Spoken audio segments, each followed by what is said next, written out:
Alhamdulillahi rabbil alamin wal aqibatu lil muttaqin wala udwana illa 'alal zalimin. Asyhadu an la ilaha illallah wahdahu la syarikalah wa asyhadu anna Muhammadan abduhu wa rasuluh. Amma ba'd. Kaum muslimin dan muslimat yang dimuliakan Allah Azza wa Jal, sebagaimana yang telah kita ketahui bersama bahwa mazhab Malikiyah memiliki salah satu metode yang cukup berbeda dibandingkan jumhur, karena terkait khilaf, perbedaan pendapat, mereka memiliki kaidah selain, jadi ada kaidah selain mengamalkan kaidah-kaidah dalam khilaf itu, mereka memiliki kaidah yang disebut dengan mura'atul khilaf. Jadi maksudnya adalah memperhitungkan perbedaan pendapat, memperhitungkan pendapat lain yang menyelisihi. Memang tidak semua fuqaha dalam mazhab Malikiyah mengambil dan memakai kaidah ini, tetapi yang paling masyhur, kebanyakan mereka menggunakan kaidah ini, yaitu kaidah yang disebut dengan mura'atul khilaf. Dan kaidah ini pun tidak hanya mereka akui sebagai tanziran, yaitu maksudnya nadhariyah, teori, tidak hanya sekedar teori, tapi mereka juga menjadikannya furu' yufarri'una alaihi, memasukkan cabang-cabang permasalahan fikih yang dibangun di atas kaidah ini.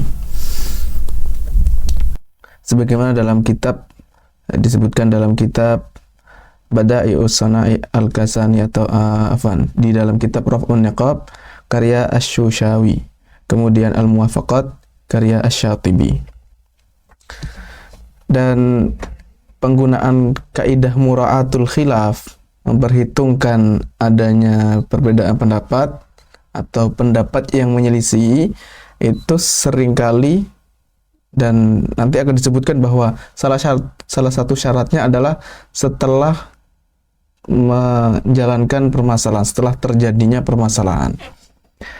Maka di kesempatan saat ini kita akan membahas secara global kaidah ini, dimulai dari definisinya, kemudian hukum dan dalil serta syarat-syarat, kemudian diakhiri dengan contoh prakteknya. Yang pertama adalah definisi mura'atul khilaf. Yang dimaksud dengan mengakui atau masih menganggap dan memperhitungkan pendapat yang menyelisih adalah i'tibarul mujtahidi ad-dalil al-qawiyya li mukhalifihi ba'da wuqu'il haditsati li muqtadan syar'iyyin. Seorang mujtahid, karena nanti akan dibahas bahwa ini yang melakukan hanya ulama yang mujtahid. Seorang mujtahid menganggap, masih mengakui, masih memperhitungkan dalil yang kuat yang dimiliki oleh pendapat lain yang menyelisihi, dan penggunaan ini, menganggap dalil yang kuat ini setelah terjadinya peristiwa, setelah terjadinya permasalahan sudah selesai, limuqtadan syar'iyyin, karena ada tuntutan syariat, karena ada tujuan yang bersifat syar'i. Dan penjelasannya adalah sebagai berikut. Mengapa begitu? Penjelasannya sebagai berikut. Yang pertama, karena dalil syar'i, dalil-dalil syariat itu ada beberapa kemungkinan. Yang pertama, ada dalil yang jelas, kekuatannya sangat jelas, kelihatan. Itu. Dalil-dalil ini kuat sehingga siapapun yang melihat, yang memperhatikan, ulama-ulama yang menelaah dalil-dalil tersebut langsung bisa memastikan bahwa salah satu dari dua dalil yang bertentangan ini, salah satunya ini yang paling kuat. Sehingga baik dalil tersebut qat'i atau dalil tersebut dhonni, diketahui ini yang lebih sahih atau ini yang bisa diamalkan. Karena ini disebutkan ada dua istilah, yaitu ad-dalilain dan al-amaratain. Salah satu cara atau salah satu bentuk para ulama membedakannya, alasannya adalah karena dalil itu qat'i dan yang kedua dalil dhonni. Cuman di sini wallahu alam apakah yang dimaksud begitu, atau bisa jadi juga tidak. Hadu dalilain ini maksudnya mungkin salah satu, karena yang pertama itu sihha, jadi mungkin maksudnya adalah nas ya, Al-Quran maupun hadis. Tapi kalau al-amalu bi ihdal amaratain ini bisa jadi maksudnya adalah dalil-dalil yang tidak berasal dari wahyu. Misalkan dalil-dalil yang mukhtalaf fiha, itu maksudnya di situ. Wallahu a'lam. Nah, ketika jelas mana yang sahih, mana yang bisa diamalkan, maka tidak diterapkan kaidah tadi mura'atul khilaf itu tidak dipakai. Dan yang nggak bisa dipakai lagi, wala makna lahu. Tapi kalau jenis yang kedua, ada dalil yang salah satunya lebih kuat. Jadi ada dua dalil bertentangan, salah satunya lebih kuat. Nah, tetapi tidak sampai menjadikan ulama tersebut, tidak sampai memastikan bahwa inilah yang sahih. Jadi masih ada kemungkinan dia menganggap, atau kemungkinan dalil yang menyelisih itu kuat juga. Nah, disinilah baru bisa diterapkan kaidah mura'atul khilaf, ya, memperhitungkan pendapat yang menyelisih. Sehingga yang dilakukan adalah fayaqulul imamu wa ya'malu ibtida'an 'ala dalil arjah. Imam di sini maksudnya seorang ulama mujtahid tadi. Ini ungkapan karena masih nukilannya, dimulai dari annal adillata syar'iyyah. Ini menukil. Sehingga seorang imam ulama tadi pun yang pertama kali yang jelas dipakai adalah dalil yang paling rajih. Jadi dia akan merajihkan mana yang paling kuat. Karena diketahui mana yang rajih, itulah yang dijelaskan, yang dia ambil berdasarkan ghalabatul dzan. Kemudian setelah dia berpendapat dan mengamalkannya, kalau ternyata akad atau ibadah tadi ya terjadi berdasarkan konsekuensi dari dalil yang digunakan pendapat yang lain, maka dia tidak menghukumi akad tersebut batal. Lam yafsakh al-aqd. Dia tidak membatalkan akad, tidak memutus akad. Jadi akadnya tetap masih jalan. Walaupun sebenarnya menurut dia yang rajih itu akadnya sahih. Tapi karena ada dalil yang kuat, ya, maka dia tidak membatalkan, walaupun itu konsekuensi dari pendapat dia seharusnya batal. Atau ibadah tersebut tidak batal. Nah, nanti akan diperjelas lagi dengan contoh. Liwuku idzalika ala muwafaqati dalilin lahu fin nafsi i'tibarun, karena perbuatan tadi baik akad maupun ibadah, karena nanti ada dua, ada muamalah dan ibadat. Karena perbuatan tersebut dilakukan, terjadi ya, sudah berjalan berdasarkan dalil yang masih dianggap, yang masih diperhitungkan, sehingga tidak digugurkan, tidak secara total 100% diabaikan dalil yang menyelisih itu secara total. Dari sini maka yang pertama kali adalah dia menggunakan dalil yang dia pandang rajih.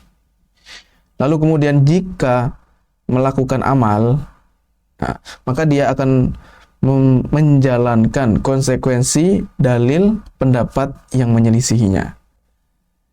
Nah, jadi tidak gugur secara total, tidak karena misalkan ada dua pendapat, dia mengambil pendapat yang A, tapi pendapat yang B ini dalilnya masih ada yang dipakai,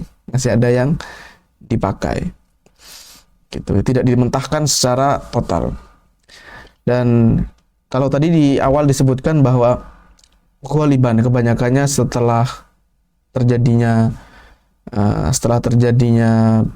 perbuatan tersebut, maka di sini dikatakan bahwa khusus hanya setelah, memang benar-benar bukan ghaliban lagi, bukan lebih dominan lagi, tapi itulah yang terjadi setelah terjadinya perbuatan tersebut.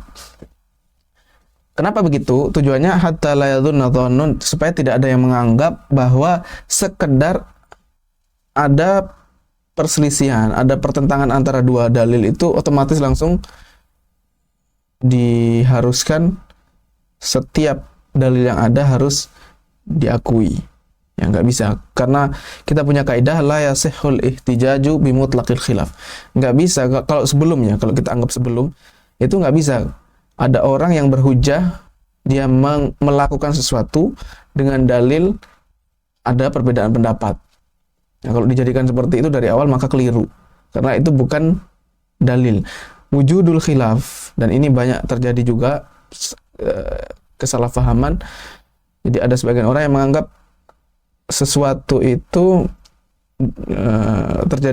terjadinya perbedaan pendapat dijadikan dalil, sehingga misalkan dia mengatakan, walaupun dia berpendapat yang haram misalkan, ketika ada khilaf dia mengatakan oh berarti ini boleh karena ada yang mengatakan itu boleh, ya, atau sebaliknya, dan begitu seterusnya.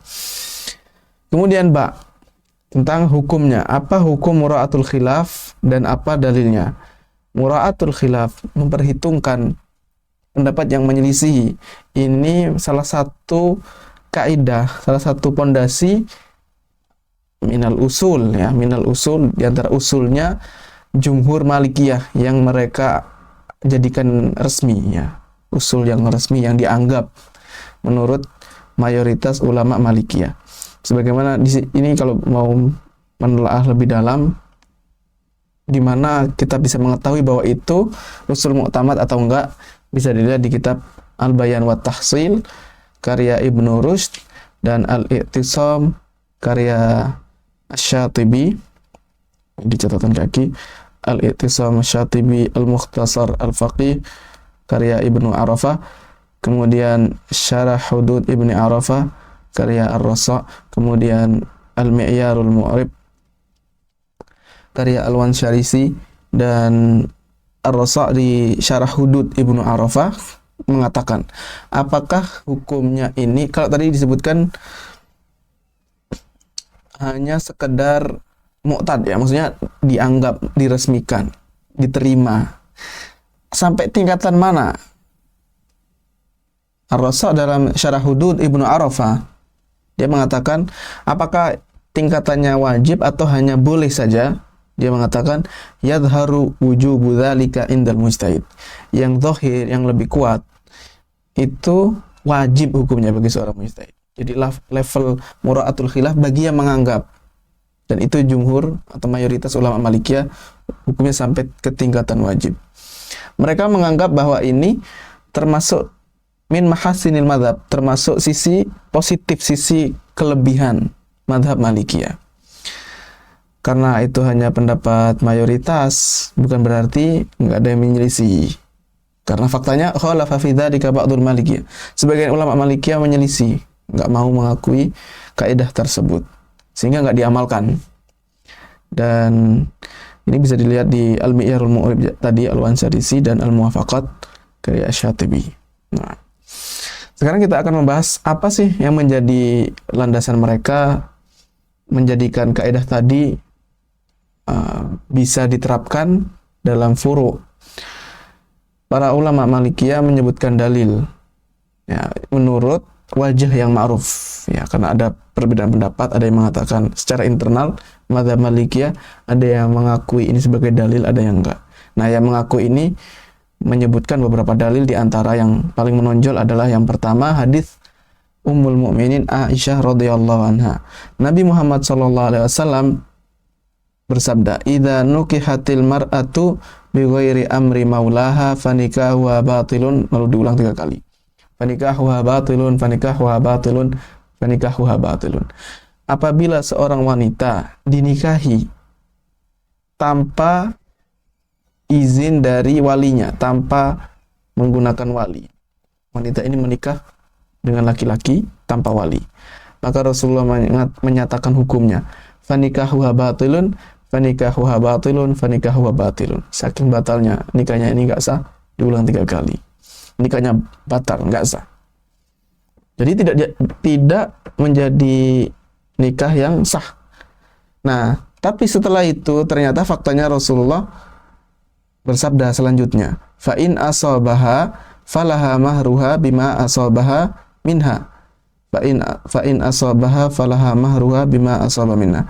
Kalaupun ternyata terlanjur sudah menikah, ya sudah mengumpuli istrinya tadi, ya, yang laki-laki mengumpuli istrinya, maka walaupun tadi nikahnya batil, dia si wanita ini tetap berhak mendapatkan maharnya. Ya, kalaupun terjadi, maka wanita ini tetap mendapatkan maharnya. Hadits ini diriwayatkan oleh Abu Dawud, At-Tirmidzi, dan At-Tirmidzi menyatakan sanadnya hasan. At-Tirmidzi menyatakan sanadnya hasan. Kemudian diriwayatkan juga oleh Ibnu Majah dan Imam Ahmad, dan lafaz tadi itu lafaz Ahmad. Karena ada sebagian lafaz yang menyatakan idza nakahat al-mar'atu bi ghairi idzni waliha fanikah huwa batilun. Dan hadits ini disahihkan oleh Ibnu Hibban dan Al-Hakim dalam kitab Al-Mustadrak. Segi pendalilannya bagaimana? Segi pendalilannya, Nabi Shallallahu Alaihi Wasallam pertama kali menghukumi akad tersebut batil, tidak sah. Akadnya batal, pernikahannya batal. Bahkan wa akadahu, mengulang, menegaskan lagi. Karena nikahnya ini batal, maka konsekuensinya dia tidak akan menghasilkan apapun, ya, tidak berbuah apapun, tidak memberikan dampak efek apapun, karena nikahnya sejak awal batal, nggak sah. Jadi tidak ada efek apapun yang ditimbulkan. Yang salah satunya adalah seharusnya kalau nikahnya tidak sah, maka tidak ada hak mahar bagi wanita ini. Ya, kalau misalkan dilanjutkan, ya tetap dilanjutkan padahal nikahnya batal, maka wanita ini nggak berhak mendapatkan mahar. Seharusnya begitu. Tapi faktanya Rasulullah Shallallahu Alaihi Wasallam melanjutkan hadits tadi dan mengiringinya dengan penjelasan bahwa masih ada sebagian efeknya yang masih berlaku, pengaruhnya yang masih berlaku. Ya, ternyata masih ada yang diberlakukan walaupun nikahnya batal karena sudah terlanjur, ya. Falaha mahruha bima asaba minna. Wanita ini masih berhak mendapatkan mahar.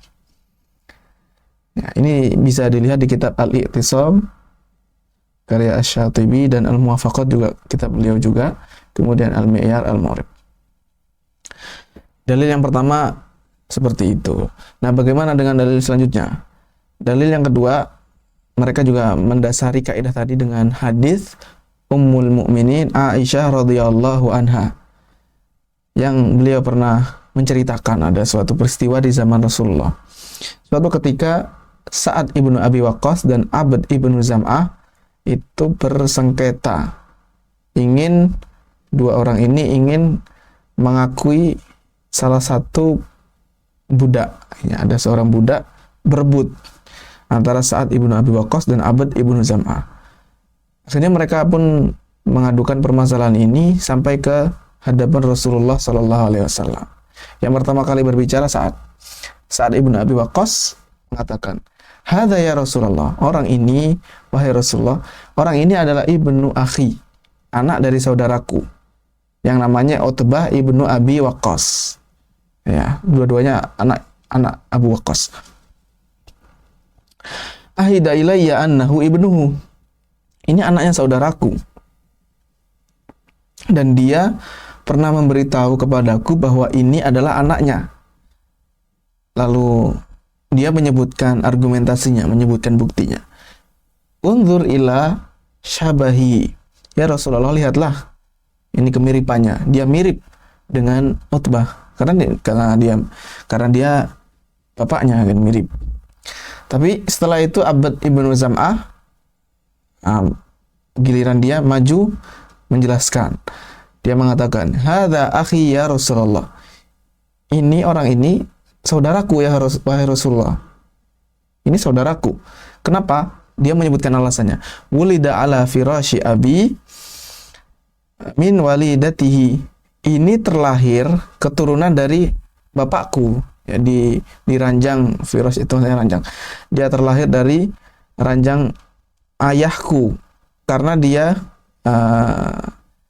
berkumpul dengan budaknya. Walidah itu amah atau jariyah, budak perempuan. Jadi ayahku memiliki budak perempuan.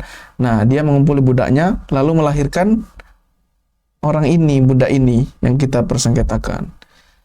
Akhirnya Rasulullah pun melihat, yang pertama kali dilihat, ya memang ada kemiripan. Fanadhara Rasulullah sallallahu alaihi wasallam ila shibahi. Dilihat ada kemiripan memang antara budak tadi dengan Utbah ibnu Abi Waqqas. Sebagaimana yang disebutkan oleh Sa'ad ibnu Abi Waqqas, sebagaimana pengakuan dia. Dan memang ada. Ra'a syabahan bayinan bi Utbah. Rasulullah melihat ada kemiripan yang sangat nampak antara budak ini dengan Utbah. Tapi ternyata Rasulullah tidak menjadikan budak ini untuk dimiliki untuk saat, melainkan diberikan kepada yang lain, kepada Abd ibnu Zam'ah, orang kedua yang terakhir tadi. Rasulullah bersabda, huwalaka ya abdu, ini budak kamu, ini milik kamu. Ya. Kalian berdua bersengketa, berebut, ya, ini hak milik kamu. Kenapa? Rasulullah menjelaskan al-waladu lil firash, karena anak itu diikutkan ke orang tuanya yang menjadikan penyebab dia lahir. Siapa bapaknya? Yang dari keturunan siapa?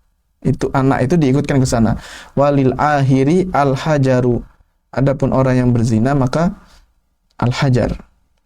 Ada sebagian ulama yang mengatakan maksudnya adalah tidak mendapatkan apa-apa. Ada yang mengatakan maksudnya dirajam. Ala kulli hal. Jadi anak itu diikutkan, dinisbahkan kepada siapa suami ibunya atau siapa yang menyebabkan anak ini lahir. Kalau tadi ini bukan suami ya, karena budak. Tapi setelah menghukumi bahwa ini budaknya Abd, ternyata Rasulullah melanjutkan hadisnya, wahtajibi minhu ya Saudatu bintu Zam'ah. Nah, Abd itu ternyata punya saudari. Dan walaupun dianggap sebagai budaknya Abd atau dianggap sebagai masuk ke, karena dia mengaku itu saudaranya. Walaupun sebenarnya saudaranya, ternyata Rasulullah memerintahkan saudarinya Abd yang bernama Saudah supaya berhijab, ya, tidak menampakkan wajah, tidak menampakkan tubuh sebagai anggota tubuh sebagaimana ke saudara-saudara lainnya. Nah, kalau dilihat dari gambarnya seperti ini. Jadi ada budak yang diperebutkan oleh Abd ibnu Zam'ah dan Utbah ibnu Abi Waqqas. Utbah ibnu Abi Waqqas dia mengaku itu dia ingin menarik budak ini karena alasan ada kemiripan dengan Sa'ad yang mengadu antara Sa'ad dan Abd. Nah, Sa'ad dia ingin menarik budak ini karena alasan kemiripan dengan saudaranya. Karena ini anak dari saudaranya. Sementara Abd ibnu Zam'ah dia ingin menarik budak ini karena alasannya ini adalah anak dari bapaknya melalui budaknya. Ya, dia punya budak perempuan lalu memiliki anak, dan ini adalah budak tersebut. Karena dalam hukum tadi Rasulullah mengatakan al-waladu lil firash. Budak ini diikutkan kepada keluarga Abd, ya. Jadi sudah dianggap, wah ya, diakui ya sama Rasulullah, budak ini dimiliki oleh Abd, ya, diakui Zam'ah yaitu ayahnya karena mengumpuli budaknya sehingga diikutkan ke sana. Tapi ada problem. Abd itu memiliki saudari perempuan, sedangkan budak tadi laki-laki.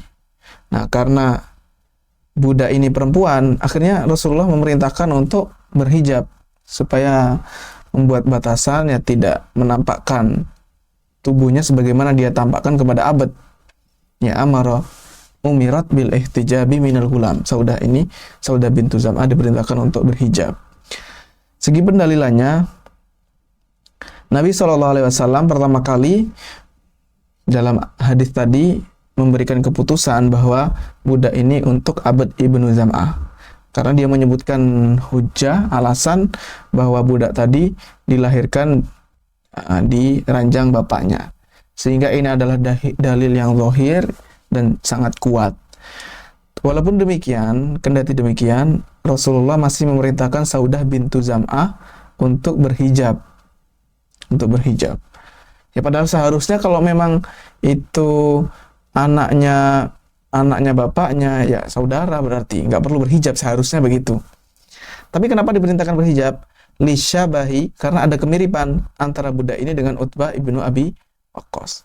Jadi karena Rasulullah ingin memperhitungkan dua dalil tadi, dua alasan tadi, yaitu al-firash dan asyabah, supaya bisa dua-duanya kepakai. Karena masing-masing ada sisi benarnya, sisi kuatnya. Yang pertama dari sisi al-firash, ini terlahir di ranjang ayahnya. Yang kedua, punya alasan dan kemiripan itu terlihat. Akhirnya Rasulullah memberikan masing-masing konsekuensi dari masing-masing alasan tersebut dan yang sesuai dengan hukumnya. Maka itu menjadi dalil mura'atul khilaf. Kemudian yang ketiga dalil mura'atul khilaf adalah ketika seorang hamba terjatuh dalam suatu larangan, maka jika dia mengamalkan pengaruh dari larangan tersebut, maka itulah yang lebih adil. Kenapa begitu? Jawabannya karena ketika dia mengamalkan dampak dari perbuatan yang terlarang tersebut, dia tidak terbebani dengan perkara yang lebih berat dibandingkan larangan itu sendiri. Ya. Terutama jika ketika melakukannya ada dalil, ya, dia sesuai dengan dalil dan dia memiliki indikasi-indikasi yang menguatkan bahwa dampaknya masih tetap berjalan. Jadi sesuatu itu memang sudah haram, ya, seharusnya tidak haram, ya sudah berhenti, tidak akan menimbulkan dampak apapun.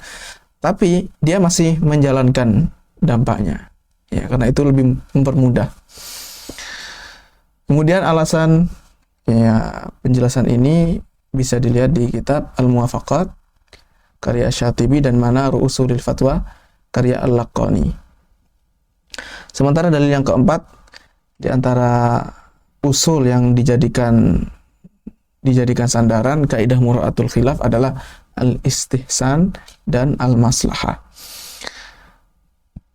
Jadi sebenarnya mura'atul khilaf ini salah satu bentuk dari kaidah atau usul, ya, ini termasuk usul yang mukhtalaf fiha, al-istihsan.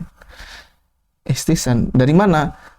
Jawabannya karena faktor pendorong untuk masih tetap menjalankan akadnya ini masih berlaku dari sisi dampaknya. Dia masih bisa menimbulkan dampak, masih bisa menimbulkan pengaruh.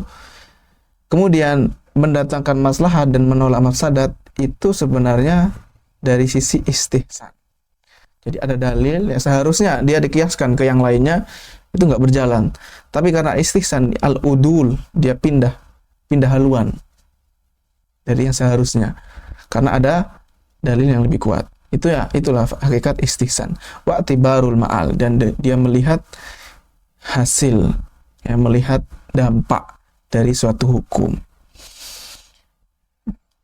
Al-Imam Asy-Syatibi dalam Al-I'tisam jilid ketiga halaman 56 mengatakan, di antara bentuk istihsan adalah mura'atu khilafil ulama.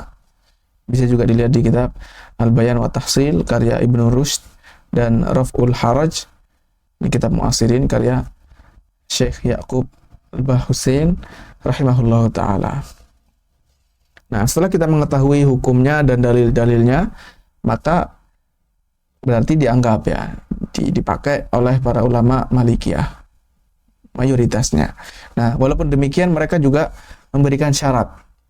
Mereka yang mengatakan mura'atul khilaf itu harus dijalankan, mereka menyebutkan beberapa syarat berikut.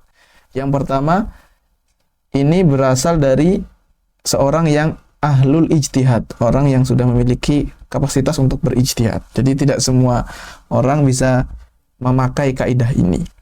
Karena dibutuhkan pertimbangan antara dalil-dalil. Jadi dia harus mengetahui pertimbangan suatu dalil dan dampaknya bagaimana, mengetahui asarnya apa, efeknya apa. Dia juga perlu mempertimbangkan mana yang maslahat yang lebih kuat antara maslahat dan mafsadat. Mana yang lebih kuat antara maslahat dan mafsadat. Kemudian syarat yang kedua, sumber atau dasar pendapat yang menyelisih itu harus kuat. Jadi kalau pendapat yang menyelisih itu syadz, pendapat yang ganjil, pendapat yang nyeleneh atau sangat lemah, maka tidak diterapkan kaidah mura'atul khilaf. Yang udah nggak dianggap kalau memang dari awal sangat lemah.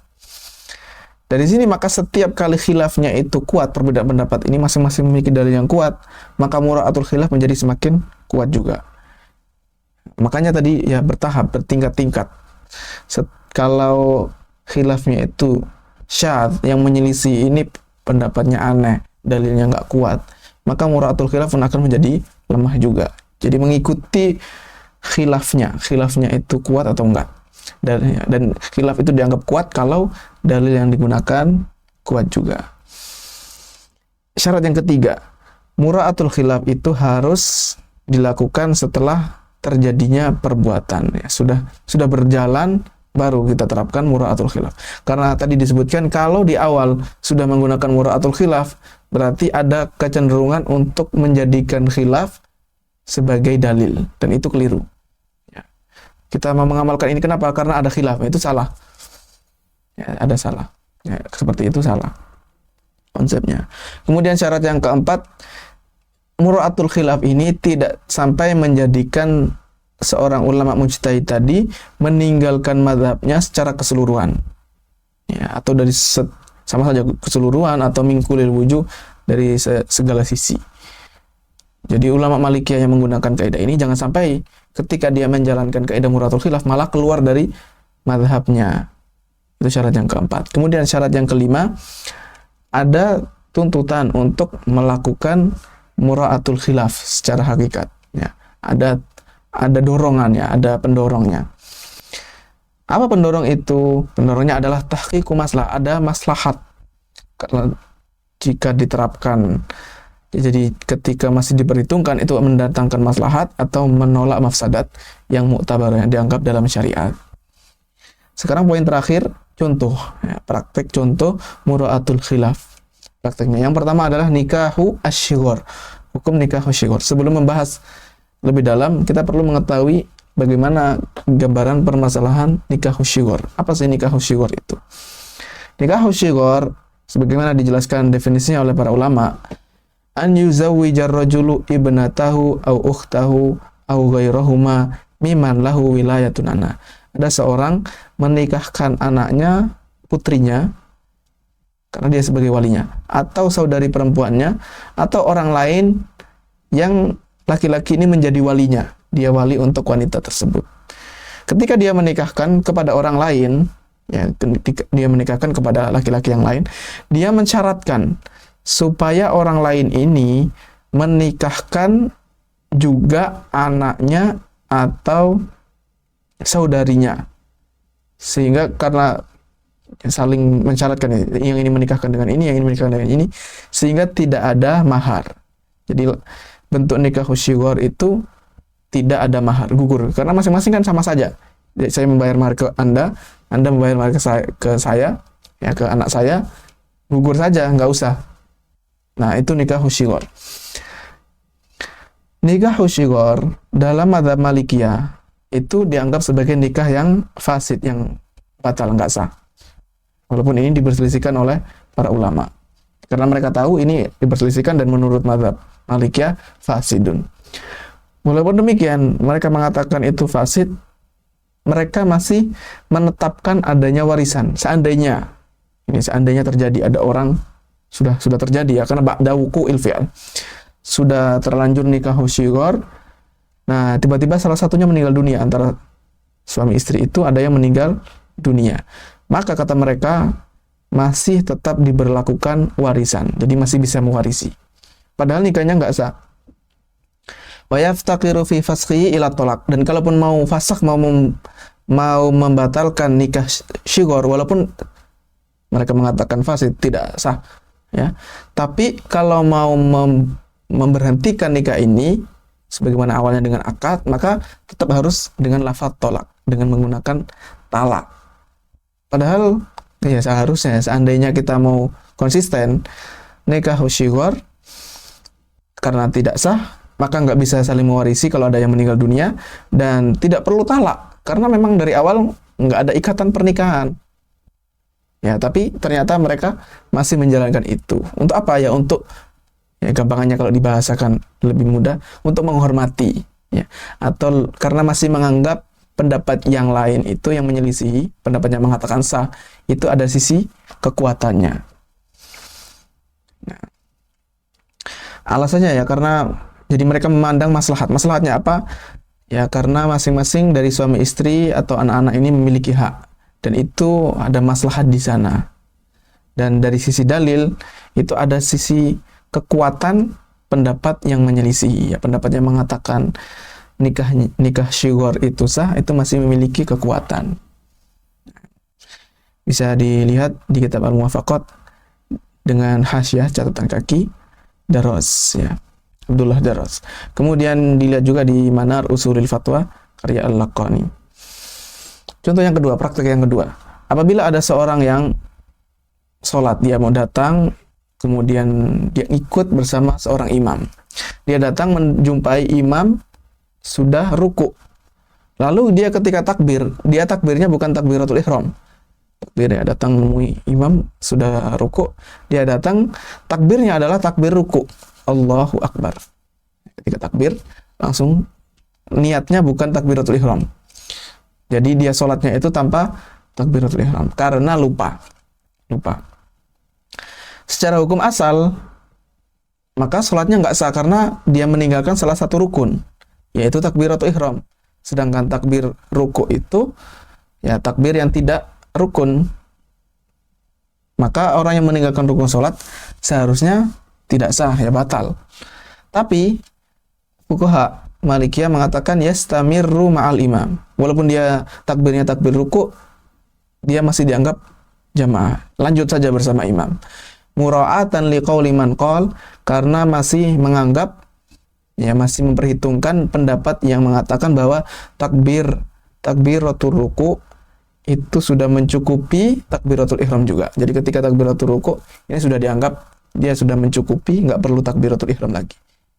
Walaupun pendapat Malikiyah yang resmi itu tidak sah, tapi dia masih mengakui ya pendapat yang menyelisih. Bisa dirujuk di kitab Al-Muwafaqat karya Asy-Syatibi dan Al-Istidkar karya Ibnu Abdil Bar. Kemudian contoh yang ketiga, seorang imam sholat mengimami manusia, mengimami orang-orang. Lalu imam ini ingat bahwa dia teringat dalam sholat mungkin rakaat keberapa, ya kedua, ketiga. Kemudian dia ingat ternyata dia belum menjalankan sholat sebelumnya. Dia belum melakukan sholat sebelumnya. Misalkan dia sholat asar, baru ingat, ternyata dia kelupaan nggak melakukan sholat zuhur. Maka di sini dihukumi sholatnya imam ini batal karena dia tidak melakukan tartib dalam sholat. Secara hukum imamnya itu batal karena orang itu sholat harus urutan. Nggak bisa sholat, dia ingat ya saat sholat asar ingat belum sholat duhur, maka seharusnya dia sholat duhur dulu. Nggak bisa sholat asar, duhurnya nanti menyusul, itu nggak bisa karena nggak urut. Nah tapi sholatul ma'mumina shahihatun, ternyata sholatnya makmum itu masih sah walaupun sholatnya imamnya itu batal. Mura'atan liqauli man qol, karena masih mengakui pendapat, jadi masih memperhitungkan pendapat yang mengatakan inna sholata la tafsudu liman tadzakkara sholatan mansiyatan. Sholat yang sekarang ini tidak rusak walaupun dia mengingat, dia ingat ada sholat yang terlupakan. Dan ini juga mura'atan, dan dia masih memperhitungkan, menganggap pendapat yang tidak mensyaratkan tartib urut dalam fawaid, karena semuanya sudah ya ini kan ada yang tertinggal. Kalau bukan karena tertinggal nggak bisa. Ada pendapat yang mengatakan nggak harus urut kalau itu sholat yang terluput, sholat yang tertinggal. Jadi masih dianggap sehingga sholatnya makmum masih tetap sah, tapi sholatnya imam itu batal. Nah, contoh praktek yang keempat, hukum daging as-sabu. binatang buas, misalkan singa atau binatang-binatang yang lain yang buas. Menurut sebagian ulama Malikiyah, daging binatang buas itu tidak haram, yang dagingnya halal. Sebagian Malikiyah. Tapi bagi yang mengatakan ini halal pun, dia menghukumi orang yang mencuri atau mengambil daging. Misalkan ada tetangganya memiliki daging binatang buas. Ya, kalau dia ambil dengan cara sembunyi-sembunyi itu seharusnya, dan itu memang dihukumi sebagai pencuri. Kalau ada saya mengambil dari tetangga, itu pencuri. Tapi walaupun dianggap pencuri, la yuqamu alaihil had, tidak dihukumi had, enggak diterapkan hukum potong tangan. Walaupun sudah mencapai nisab, sudah mencapai kadar minimal pencurian yang dihukum potong tangan, enggak dihukumi potong tangan. Nah, kenapa gitu kan? Kita kan pasti bertanya-tanya. Katanya itu daging yang tidak haram, jadi dagingnya kan halal. Nah, berarti kalau dicuri harusnya potong tangan. Tapi kenapa kok enggak? Jawabannya mura'atan liqaulil jumhur, karena mengakui pendapat jumhur yang mengatakan bahwa daging binatang buas itu haram. Jadi kalau binatang buas ini haram, berarti kalau dicuri nggak bisa potong tangan, karena itu bukan harta. Ya, sesuatu yang haram tidak dianggap sebagai harta. Jadi kalau dicuri, ya nggak ada potong tangan. Tapi diambil dua-duanya ya. Dia mencuri iya, tapi tidak dihukumi had. Gitu ya, dia menggabungkan dua pendapat ini. Ya, tentu saja pendapat yang jumhur itu dianggap dari sisi asarnya saja. Kalau enggak ya bahaya. Itu bisa menjadikan khilaf sebagai dalil. Bisa dirujuk di kitab Hasyiah Ad-Dusuqi dan Syarah Al-Khurashi. Jika diperhatikan contoh-contoh tadi, maka ditarik kesimpulan bahwa mura'atul khilaf itu ada kecenderungan untuk taisirun alal mukallaf. Jadi mempermudah bagi hamba. Ya, tidak mempersulit ya. Justru malah tujuannya adalah mempermudah bagi hamba. Wallahu a'lam bishawab. Demikianlah pembahasan seputar kaidah mura'atul khilaf, dan sekali lagi ini sebenarnya lebih ke mazhab Malikiyah ya, karena jumhur ulama tidak ya. Bahkan Malikiyah sendiri tidak semuanya mengakui mura'atul khilaf ini sebagai dalil. Dan mura'atul khilaf ini sebagai cabang dari al-khuruju minal khilaf. Dan al-khuruju minal khilaf ini jumhur ulama, mayoritas semua ulama memakai. Cuman ada satu jenis tertentu dari khuruj minal khilaf itu yang disebut dengan mura'atul khilaf tadi, itu menjadi kaidah khusus oleh mayoritas mazhab Malikiyah. Dengan demikian maka pembahasan ini sudah selesai. Mudah-mudahan bermanfaat bagi kita semuanya. Kita cukupkan. Subhanakallahumma bihamdika asyhadu an la ilaha illa anta astaghfiruka wa atubu ilaik. Wassallallahu wasallam ala nabiyyina Muhammad walhamdulillahi rabbil alamin. Wassalamualaikum warahmatullahi wabarakatuh.